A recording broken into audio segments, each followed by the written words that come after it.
The sound reached me before the smell did. Upstairs, silver against porcelain. Laughter. The particular sound of people who have never once considered where their food comes from. And then the smell. My smell. Butter browning in a copper pan. Sage. The deep salt of rendered fat. Everything I had learned in the kitchens of Paris. Everything I had carried across an ocean inside my hands. They were giving thanks. Up there, in the candlelight, they were bowing their heads and thanking God for what was on the table. I was standing in the heat below Monticello's kitchen, 31 years old, and I had not slept in 2 days. Here is what I need you to understand before I say another word. God gave me a gift. That is not in dispute. The dispute, the one that has not been settled in 200 years, is what that gift was for. Was it mine? Or was it always theirs? By the end of what I am about to tell you, you will have to choose a side. My name is James Hemings. And that is the story they never told you, right? I was born in 1765 on a Virginia plantation. My mother was Elizabeth Hemings. My father, by every record that survives, was John Wales, the white lawyer who owned us. Which means the man who would become the 3rd President of the United States was, in the eyes of Virginia law, my brother-in-law. History finds that funny. I did not. When Wales died, Thomas Jefferson inherited his debts, his land, and his people. I was 9 years old. I became property of the man who would one day write that all men are created equal and mean. With complete sincerity, every word of it. Just not about me. I want you to sit with that for a moment. Not the hypocrisy, you already know about the hypocrisy. I want you to sit with what it means to grow up inside the contradiction. To be 14, 15, 16 years old, clearing Jefferson's table after dinner, listening to him talk about liberty with men who nodded along, and understanding, with every year that passed, that the conversation was never going to include you. That understanding does not make you angry right away. First, it makes you very, very quiet. I learned to cook in that quiet. Not because I was told to. Because the kitchen was the one place in Monticello where no one paid close attention to what a boy was thinking. The fire did not care who owned me. The dough did not ask for my papers. In the kitchen, for the first time in my life, something answered back. In the summer of 1784, Thomas Jefferson was appointed minister to France. He took me with him. I was 19 years old. I have thought about what I want to say about Paris for a long time, because it is easy to get this wrong. People hear Paris and they hear freedom. They hear a young black man stepping off a ship and breathing for the first time. And there is truth in that. But the truth is more complicated, and I owe you the complicated version. On the ship crossing the Atlantic, I made a decision. Not a dramatic decision. I did not fall to my knees. I simply decided, very quietly, that whatever happened in France, I was going to learn everything. Not for Jefferson. For the thing inside me that already knew how to make something from nothing. Jefferson arranged for me to train at the kitchens of the Prince de Conde at Chantilly. Let me tell you what that meant. It meant I was 19 years old, enslaved, legally the property of a man 3,000 miles away, and I was being taught the most refined culinary techniques in the world by classically trained French chefs who did not know what to make of me. I was the only black face in that kitchen. The first week, no one spoke to me directly. The second week, the sous chef watched me debone a duck and did not say a word. He simply moved closer. By the end of the third week, he was asking me questions. Here is what I found in those Paris kitchens, a language that required nothing from me except precision, heat and timing, the chemistry of fat and acid, the way a sauce breaks and how to bring it back. These things do not have a politics. They do not care about Virginia law. A perfectly executed consomme is a perfectly executed consomme, and in that kitchen, I was the one who knew how to make it. I am not telling you this to make you feel good about my situation.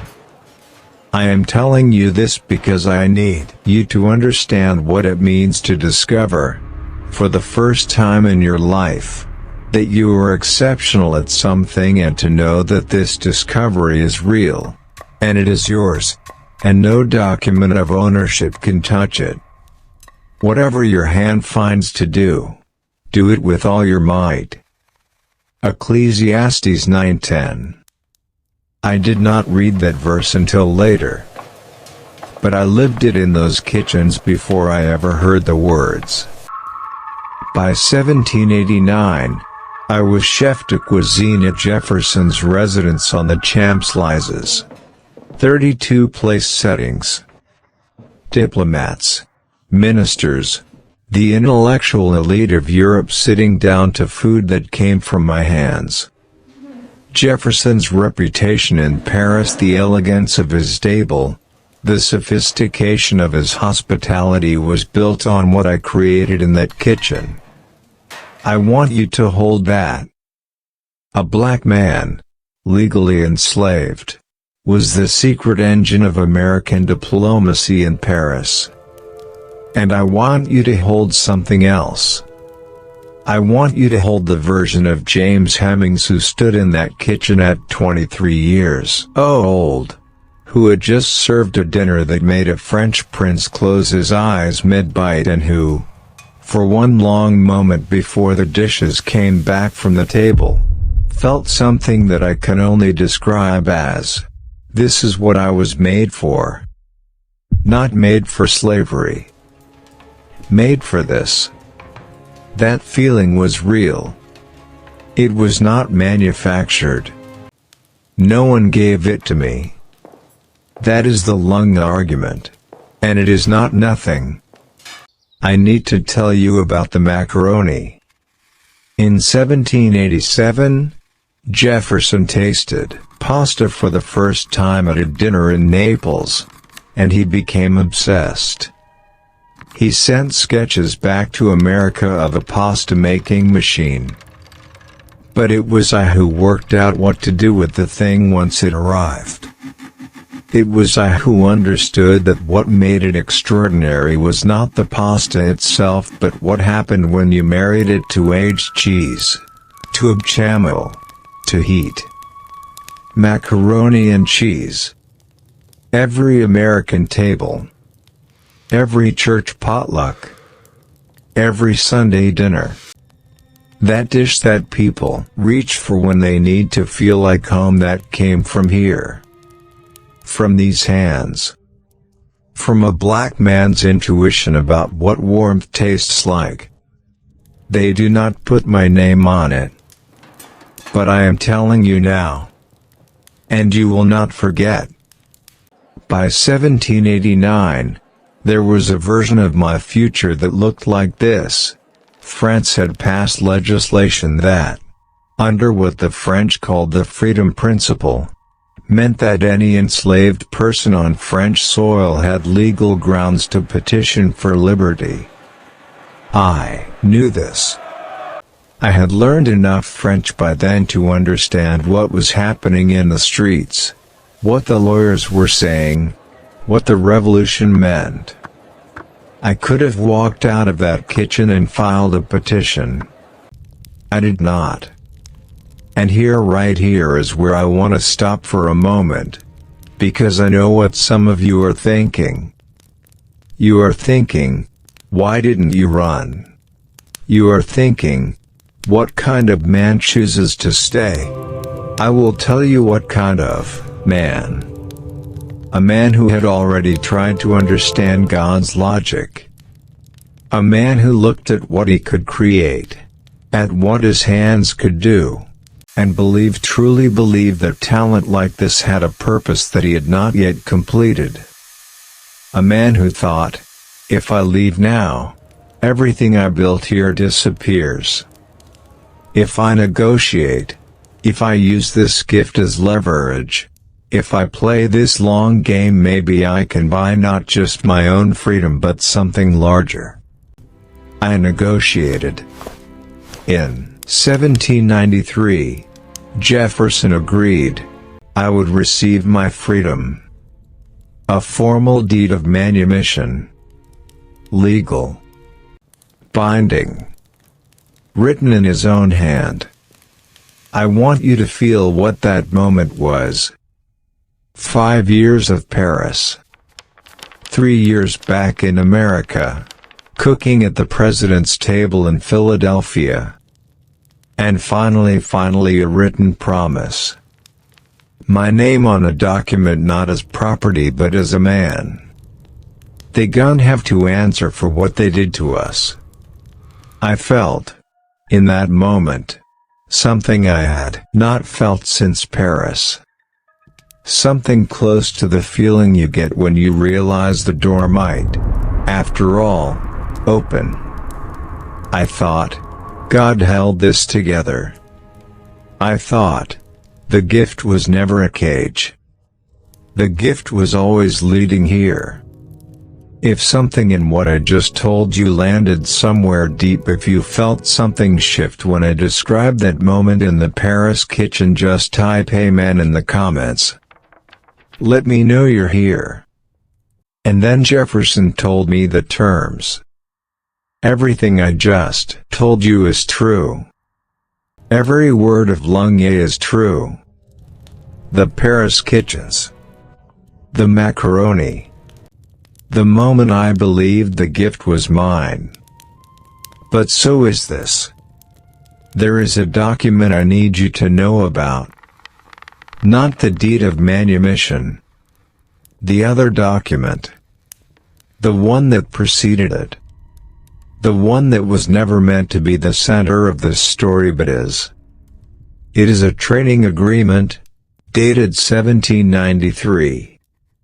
It states that James Hemings, in exchange for his freedom, will train a replacement chef to Jefferson's satisfaction before the manumission takes effect.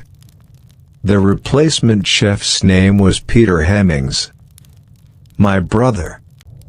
My younger brother, who had grown up in the same kitchen I had, who had watched me leave for Paris at 19, who had waited 5 years, who had I knew this without being told, assumed that when I came back free, I would find a way to bring him with me.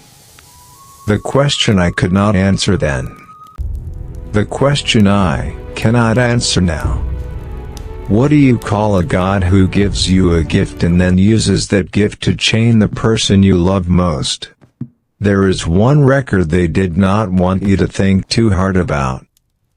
It is a single line in Jefferson's farm book, the ledger he kept of all his human property. Dates, names, tasks, transactions. The accounting of souls. In 1793, alongside the notation of my training agreement, there is a column marked skills transferred. My name. Peter's name. An arrow between them. An arrow. The most important thing that happened between two brothers in the history of American cuisine recorded as an inventory transfer. I need to tell you what those months were like. Peter was 20 years old. He did not know, when we began, that this was the arrangement. Jefferson had not told him. I had not yet told him either, because I could not find the words. Every morning I came into that kitchen and taught my brother what I knew: the stocks, the sauces, the timing, the knife work I had spent years perfecting, and every morning I was teaching him how to survive a place I was escaping.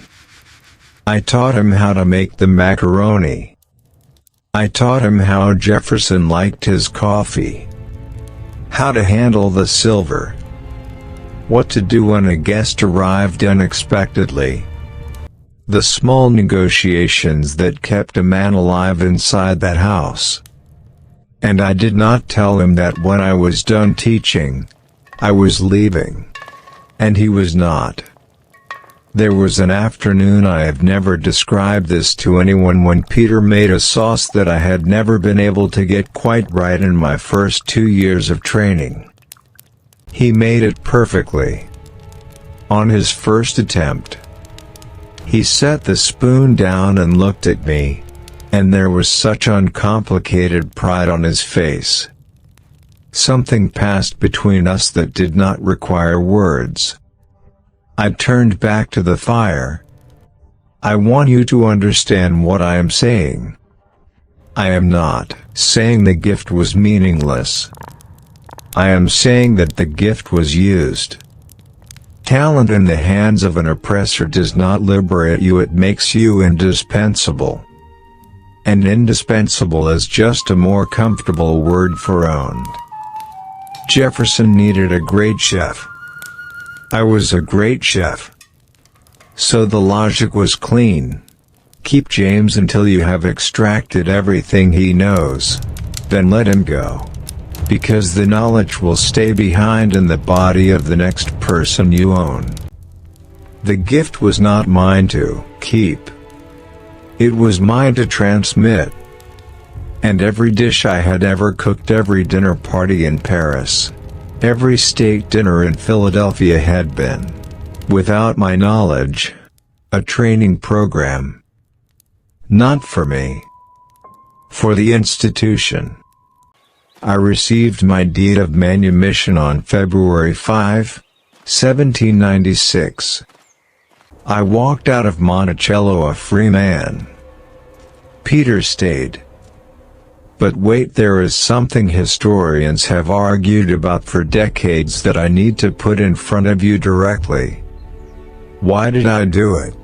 Not the cooking. The agreement.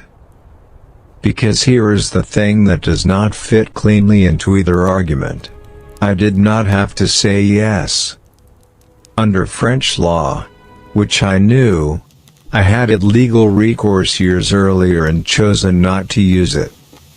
And in 1793, in America, I was not without options. Escape was possible. Refusal was possible at extreme cost. But possible. I said yes to the agreement.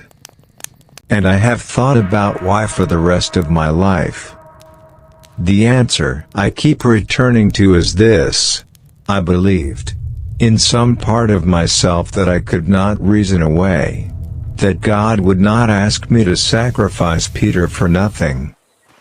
I believed there was a version of this story where I left, made something of myself in the free world, saved money, built something and came back for him. I believed that my freedom, once secured, would become a tool I could use. That belief, call it faith, call it desperate optimism, call it the theology of a man with no other options, that belief is what made me sign.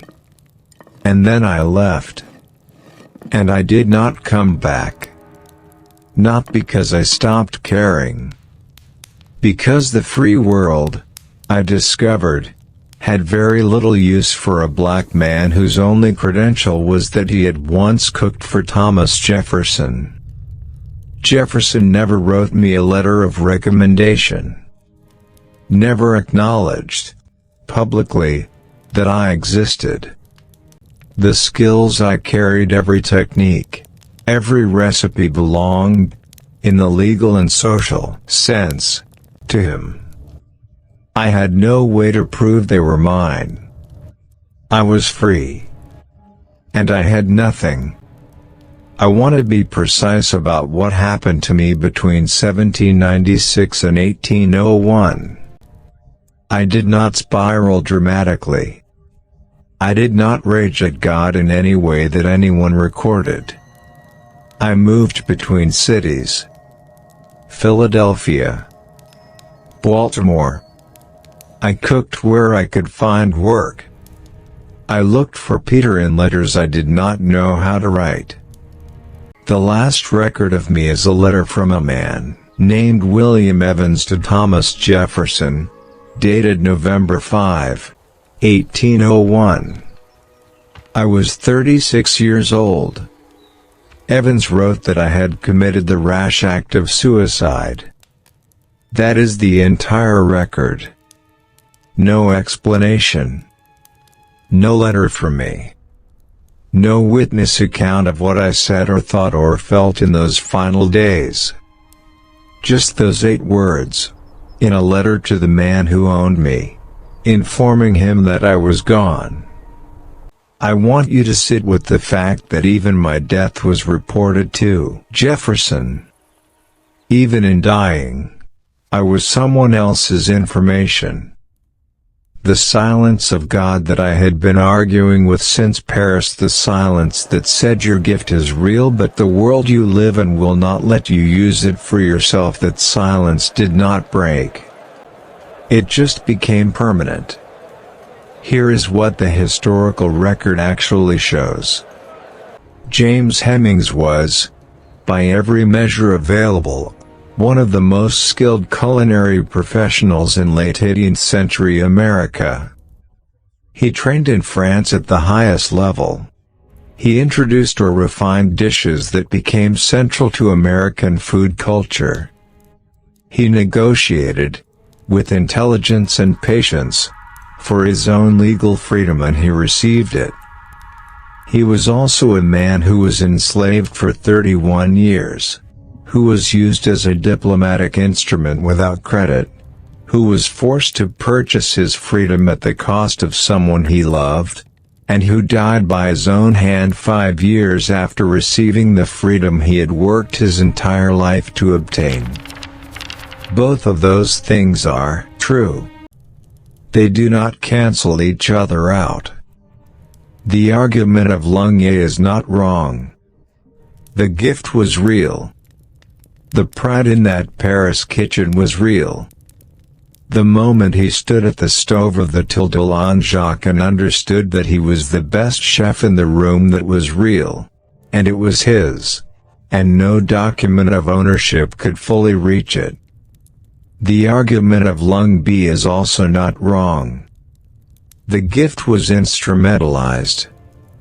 The system was designed to extract talent without returning dignity. And the freedom he finally received was a freedom that had been so thoroughly hollowed out by the conditions attached to it that it could not hold the weight of a man's life. I tremble for my country when I reflect that God is just. Jefferson wrote. The man who wrote those words owned James Hemings for 31 years and paid nothing for it. The man who gave James his freedom made sure to extract a full replacement before releasing him. 2,000 years of theological argument about suffering and divine purpose. 400 years of that argument playing out on black bodies in America. And at the end of it, a letter. 8 words. Reported to the man who started all of it. If you believe God gave James Hemings that gift as a form of protection, as a way to preserve his dignity inside an impossible situation, then you have to also believe that God watched what happened afterward and did not intervene. If you believe the gift was a curse, that talent in the hands of an enslaved person is always, first, a resource for the institution, then you have to also believe that James Hemings was not wrong to create, to perfect, to teach, to insist on his own excellence even inside a system designed to erase it. I do not know which of those is right. I have sat with this story for a long time, and what stays with me is not the Paris kitchen or the deed of manumission. What stays with me is Peter. Peter, who learned everything his brother knew. Peter, who made that sauce perfectly on the first attempt. Peter, who stayed at Monticello until 1831, 35 more years after James left, and who trained the chefs who came after him, who carried the knowledge forward, who kept the whole thing going. Peter, whose name almost no one knows. What I keep wondering is whether James knew, on some level, that this was the only transmission that mattered. Not the recipes. Not the diplomacy. Not the deed. The knowledge, passed from one black man to another, inside a system designed to erase them both. Whether that is the blessing or the curse, I am going to leave that with you. Every source quoted in this video comes directly from the historical record. Annette Gordon reads The Hemingses of Monticello, awarded the Pulitzer Prize. The Deed of Manumission of James Hemings, 1796, held at the Library of Congress. The letter of William Evans to Thomas Jefferson, November 5, 1801. Archived at Founders Online, the National Archives. Monticello.org's primary documents on James Hemings's life and training. Full links in the description. Because James Hemings's story deserves more than assumptions. It deserves the truth. Now you know what I know. You know about the Paris kitchen, the macaroni, the freedom principle James chose not to use, the training agreement, Peter, the letter from William Evans, the 8 words, and you know the question that 200 years has not answered. If you believe someone needs to hear this story, someone wrestling with whether their gifts are really theirs, share this video right now. That's your blessing to give them. There is one last thing. Jefferson's table is still famous. Jefferson's recipes are still credited to Jefferson. Jefferson's house at Monticello is a UNESCO World Heritage Site. James Hemings does not have a grave marker. He is buried somewhere in Baltimore. The location is unknown. The dishes he created feed millions of people every year. His name feeds almost no one. So tell me, Team A, James Hemings's gift was real. It was his. And no system could fully take that from him. Team B, the gift only ever served the cage. Drop your answer below and tell me why. Because this man's story deserves more than silence. There is a particular grief in knowing exactly what your hands are capable of, and never once being allowed to build something that belongs to you. That grief has a name. His name was James Hemings. And now, you know it too.